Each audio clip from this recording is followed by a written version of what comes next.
તથ્ય પટેલને ગુજરાત હાઈકોર્ટમાંથી રાહત નહીં, તમામ રિપોર્ટ નોર્મલ, નીચલી કોર્ટમાં અરજી કરાશે।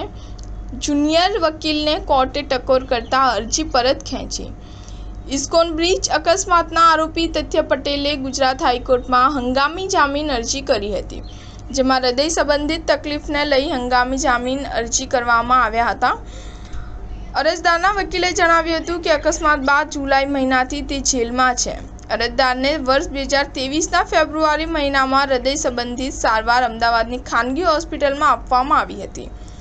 આ સંદર્ભે હાઈકોર્ટે જેલ ઓથોરિટી પાસેથી અરજદારનું ફ્રેશ મેડિકલ સર્ટિફિકેટ મંગાવ્યું હતું।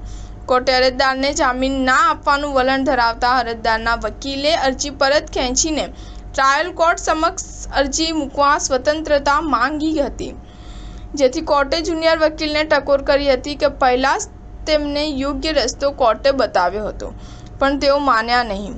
સીધા હાઈકોર્ટમાં આવીને હવે ટ્રાયલ કોર્ટમાં જવાની વાત કરો છો।